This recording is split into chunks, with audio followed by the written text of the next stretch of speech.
Grand Rising, my lovely butterflies. This is the Awakened Butterfly, and I am back with another video. If this is your first time coming across my channel, please stay for the entire video or check out some of my existing content. And if you enjoy this type of content, please don't hesitate to subscribe.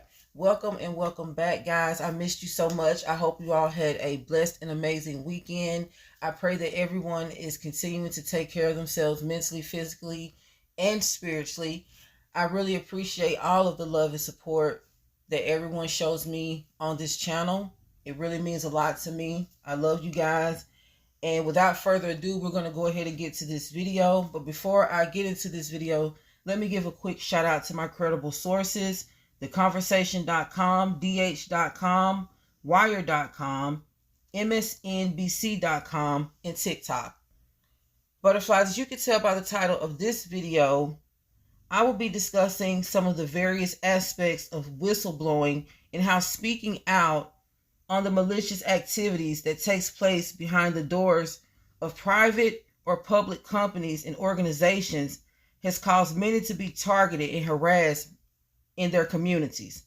For any of you who are wondering what whistleblowing is, we're going to read the Google definition, and it says the activity of a person, often an employee, revealing information about activity within a private or public organization that is deemed illegal, immoral, illicit, unsafe, or fraudulent.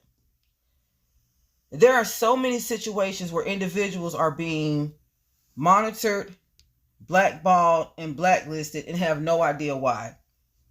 And there are so many people that have been fired from their jobs, denounced from private or secret clubs and organizations, even public, even turned down from job opportunities because there is someone secretly behind the scenes who is furious with them for having the courage to speak up about the wicked and unfair actions that they personally experienced or witnessed take place with a fellow coworker or organization member. You hear many individuals all over the world expressing their hectic experiences with workplace harassment. And I've noticed throughout my experiences over the years with problems in the workplace that it is the people who come to work just to work and mind their business who are usually the ones facing the most harassment. Because these are the people that are willing to stand on their own, and they're not joining any workplace cliques. And I'm pretty sure if many of you have experienced workplace harassment, you know that sometimes at these jobs, people click up in groups. And these are the people who are usually close with someone of authority, the owner, the manager, or the supervisor. And they usually work in the same work area together. They usually take their lunch breaks together. And a lot of the time when they take these breaks together, they use this time to gossip about and to target new victims in the workplace. And in a lot of cases, they even hang out together after work hours. Now, they are also the ones breaking the workplace rules and regulations and getting away with it because of who they are and who they are associated with. And when this type of activity takes place in a malicious and unethical work environment, the employees who participate are usually a part of the workplace clique. And they are always looking to recruit more potential troublemakers. Now, the reason is because the more people who join them and participate in the workplace bullying, gossiping, slandering, and other illegal actions like covering up safety violations and malfunctions. Also, things like employee favoritism, unfair workload and wages, as well as safety violations. In some cases, stealing. When these things take place, they want to recruit more people because they feel that the more they recruit people into their clique, the less people in the workplace there is to report what's actually going on. Whistleblowing situations are more serious than they sound. And the truth is, when people are involved in wicked and suspicious activities, the last thing that they want to do is to be exposed. And there are several former or current employees that have spoken out against some things they've experienced in their workplace and were placed in compromising situations. March the 4th of this year, an incident took place involving John Barnett, who was found unalive right before his final court date in an ongoing lawsuit against Boeing manufacturing plant. Boeing Commercial Airplanes is a company that designs, assembles, markets, and sells commercial aircraft. The company has been experiencing some backlash over the years, including manufacturing defects, safety issues, and accidents, leaving several unalived and severely injured. John Barnett was employed at the Boeing company for over 32 years. He was promoted and served as a manager for 7 of those years, and was also one of his many co-workers who exposed the safety malpractices within the company in 2019. 6 years ago, a man named John Barnett reported to aviation authorities about potential catastrophic safety errors in airplanes produced by Boeing. A few days ago, John Barnett died from gunshot wounds in South Carolina. Boeing, South Carolina is an aircraft assembly plant built by Boeing in North Charleston, South Carolina, where the final assembly and delivery of Boeing 787 Dreamliners take place. Barnett worked here for 32 years, serving as the quality control manager at Boeing, South Carolina for 7 years. In 2017, Barnett warned that Boeing's aircraft were involved in serious safety violations, putting passengers at greater risk of accidents. Subsequently, a report from the Federal Aviation Administration identified at least 53 non-conforming missing parts. In early 2024, after the explosion of the door of Alaska Airlines Flight 1282, Barnett became more determined in his beliefs. He also testified in a recent lawsuit against Boeing, but his legal team found him dead in a truck in the parking lot. The results of the coroner's investigation are currently pending. It is reported that the 787 project at the factory has accumulated orders for 1,912 aircraft. Boeing whistleblower John Barnett was actually scheduled to go home, but Boeing lawyers asked him to stay an extra day. He was supposed to go home and visit his mother, and then the next day, after testifying for hours with the Boeing lawyers and his lawyers, he was found dead. There was a note that was left in plain view. Apparently his hand was still on the pistol. He had told people that basically, if anything happens to me, I didn't kill myself. Also, people that were with him the night before he killed himself said that he was very happy. He was very excited. Although he was tired from hours and hours of testifying, he was very optimistic because he faced a lot of harassment and abuse from being a Boeing whistleblower. This situation is getting more and more crazy because we understand and realize that Boeing is building their flights with chewing gum and freaking kindergarten glue at this point. The flights are falling apart, the maintenance is bad, and he was one of the whistleblowers that was exposing all of this, and he was found dead after Boeing asked him to stay an extra day. Something does not sound right here.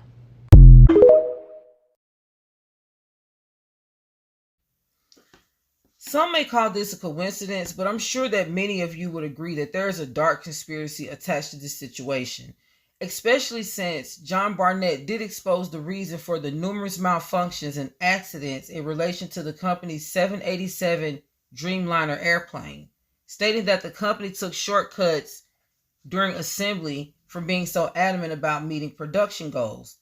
He also warned the public that the company's dramatic approach could shorten the life of the plane, causing it to fall apart in mid-flight. Now, it makes you wonder if his demise was staged and if someone was aiming to silence him, especially since it was recently reported that one of his fellow co-workers became suddenly ill and passed away shortly after reporting some safety incidents that occurred in the Boeing company.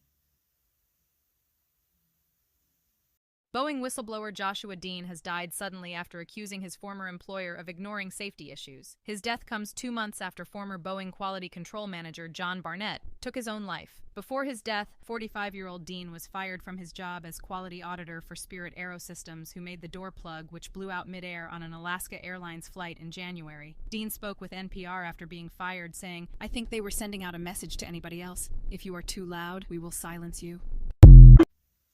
March 9th, it was reported that John Barnett took his own life. Now, almost 2 months later,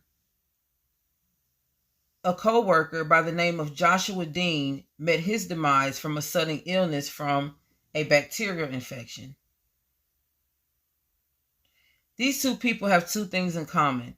Both were employed at the Boeing airline company, and both also went public about their concerns with the safety practices and malfunctions, as well as the quality control issues within the company's aircraft designs. Now, if you think this is bizarre, another former Boeing company employee by the name of Santiago Paredes has come forth with his claims since the demise of his fellow co-worker, Joshua Dean. Check this clip out, and I will be right back. If quality mattered, I would still be a Spirit. For about a decade, Santiago Paredes worked at the end of the production line at one of Boeing's largest suppliers, Spirit Aerosystems, doing final inspections on 737 fuselages before they'd ship to Boeing. How often did you find issues? Every day.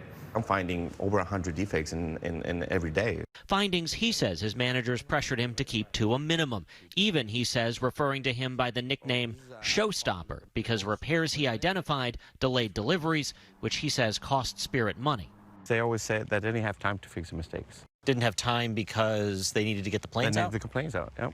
CBS News spoke with several current and former Spirit employees and reviewed photos of dented fuselages and a wrench they say was left behind in a supposedly ready-to-deliver component. Were these defects that, if they weren't fixed, could be a safety issue down the line? Some of them were, because some of them were missing fasteners. And a fastener holds parts of the plane together. Yeah. Boeing confirms it's long had a team that finds and fixes defects in Spirit products after delivery when Boeing is assembling the planes. It's a recipe for disaster, really. I said it was just a matter of time before something bad happened. In February 2022, Paredes said his bosses asked him to speed up inspections by being less specific about where he was finding issues. He emailed his managers writing the request was unethical. What happened to you? They took my team lead away. They stripped me from my leadership position. After filing an ethics complaint with HR and contacting the company's CEO, Paredes eventually was reinstated, but says he'd had enough, resigning that summer. It takes a toll on you, and I was tired of fighting. Until today, Paredes, an Air Force veteran who spent 12 years at Spirit's Wichita plant, was known as former Employee 1 in a lawsuit brought in December by Spirit shareholders, alleging widespread quality failures. Quality failures Paredes says Boeing was well aware of. For many years, they knew they were getting defective fuselages. He says he frequently found issues near door panels similar to the one that blew out of a 737 MAX mid-flight in January. The ongoing NTSB investigation indicates that door panel was removed during final assembly to allow Spirit contractors to make defect repairs. It appears the bolts holding the panel were not reinstalled. While working at Spirit, I almost grew a fear of flying. There's about 2 or 3 units that is in the back of your mind that you know that you would never want to fly on. You think there are planes out there that you wouldn't want to fly on? But knowing what I know about the 737, it makes me very uncomfortable when I fly on one of them. Spirit declined our request for an interview, but in a statement says the claims against the company in that shareholder lawsuit are unfounded, and it remains committed to addressing concerns and continuously improving workplace safety standards. Nora? So, Chris, it seems like one of the obvious questions is, what's Boeing doing about this? Well, since March, Boeing has been inspecting every fuselage that comes off the line in Wichita. Boeing's CEO says that has cut defect issues by about 80%. Boeing maintains the 737. is safe. Chris Van Cleve, thank you very much. It is also stated in a DH research article that another Boeing whistleblower by the name of Sam Salapur told the U.S. Congress that when he reported safety issues to the company, they asked him to remain silent and removed him from the 787 project to the 777 project. It makes you wonder, why is this company being accused of silencing and retaliating against their employees for speaking out about safety and assembly issues that can or may already has placed several lives in danger? And within the past 3.5 months, about 32 employees from the Boeing company has come forth with safety risk claims, with 2 of those employees being no longer alive. Over the past 2 months, the company's airplanes have been involved in several accidents, mid-air mishaps, pilots losing control of the plane, planes leaking hydraulic fluid, and planes also falling suddenly out of the sky, severely injuring over 50 people.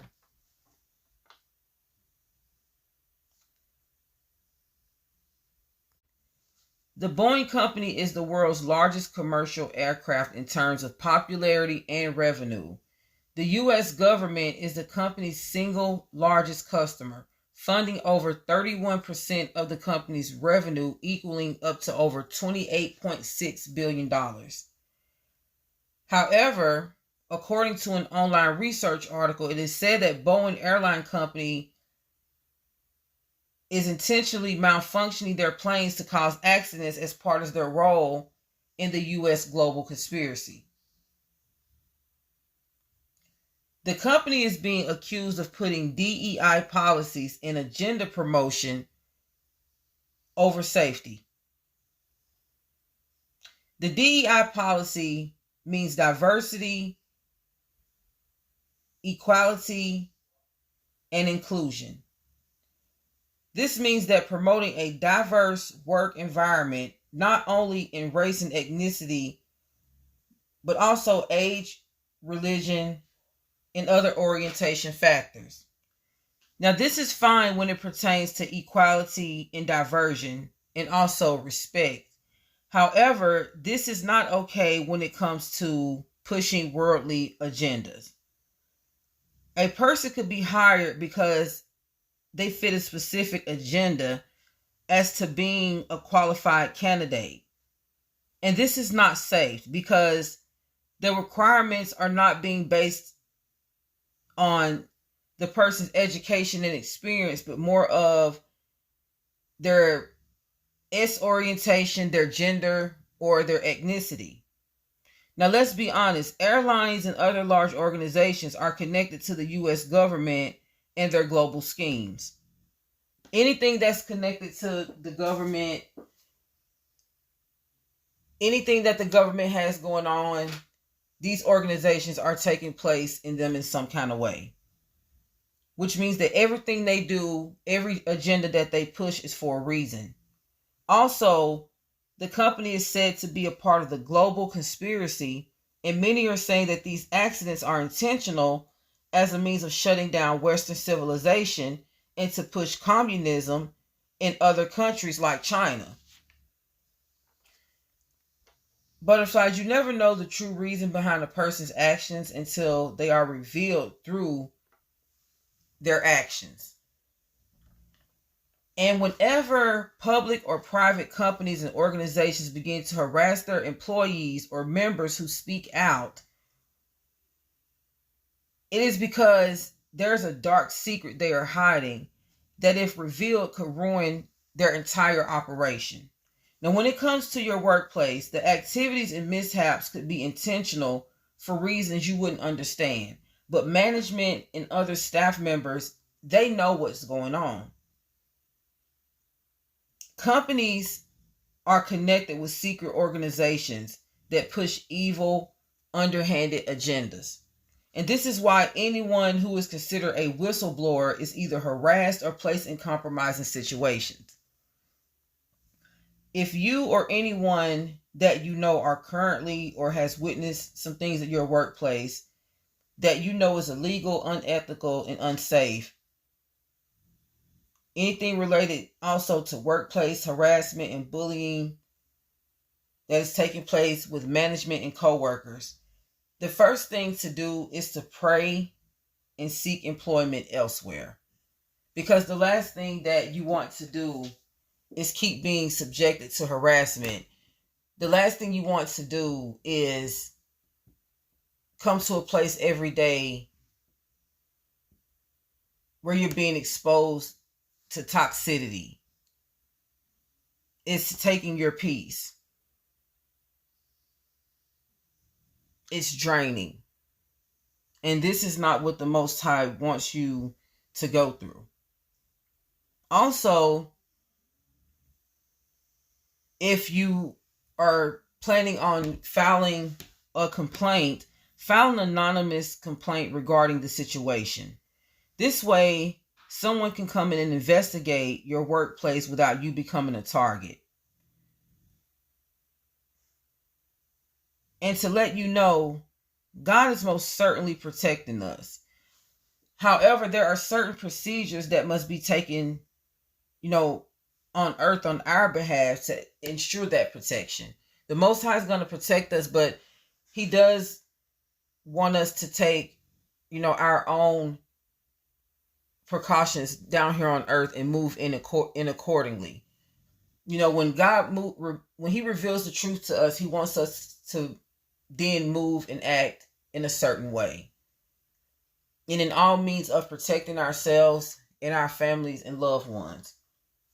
Also, guys, I'm going to make another video about whistleblowing, but it's going to be pertaining to people speaking out about public and private secret organizations.